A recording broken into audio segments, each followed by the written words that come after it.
Hi అండి, నేను మీ మంజుని. ఈరోజు నేను లెమన్ రైస్ ఎలా చేయాలో చూపిస్తానండి. నేను ముందుగానే ప్రిపేర్ చేసి పెట్టుకున్నాను పచ్చిమిర్చి, పోపు దినుసులు, పల్లీలు, అల్లం, అలాగే నిమ్మకాయలు తరిగి పెట్టుకున్నాను, కరివేపాకు, అలాగే రైస్ కూడా నేను ఆల్రెడీ వండి పెట్టుకున్నానండి. ఇప్పుడు లెమన్ రైస్ ఎలా చేయాలో చూద్దాం.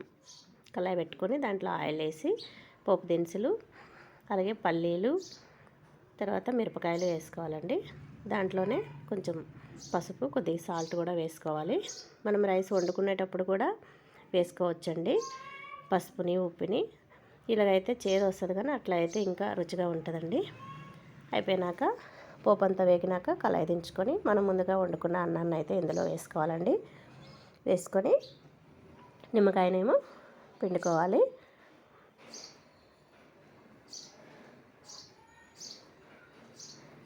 మన పోపుకి తగ్గట్టు అయితే మనం రైస్ వేసుకోవాలండి. అలాగే ఒక గ్లాస్ రైస్కి అయితే ఒక 3 నిమ్మకాయలు అయితే సరిపోతాయండి. చూడండి, నేను దాంట్లోనే నిమ్మకాయ అయితే పిండుతున్నానండి. ఇంకోండి, ఇట్లా కలుపుకుంటే ఇలా వస్తుందండి. బాగుందండి లెమన్ రైస్. పిల్లలు వెజిటబుల్స్ ఎక్కువగా తినరు కాబట్టి నేనైతే లంచ్కి ఇలా లెమన్ రైస్ అయితే ప్రిపేర్ చేస్తుంటానండి ఫ్రీక్వెంట్గా. అలాగే మా పిల్లల లంచ్ బాక్స్ కూడా చూడండి, అన్నం, పప్పు, చిత్రాన్నం, పెరుగు, అలాగే బిస్కెట్స్ అండ్ కేక్ అన్నమాట. మీకు ఈ వీడియో నచ్చితే లైక్ చేయండి, షేర్ చేయండి, సబ్స్క్రైబ్ చేసుకోండి. Thank you.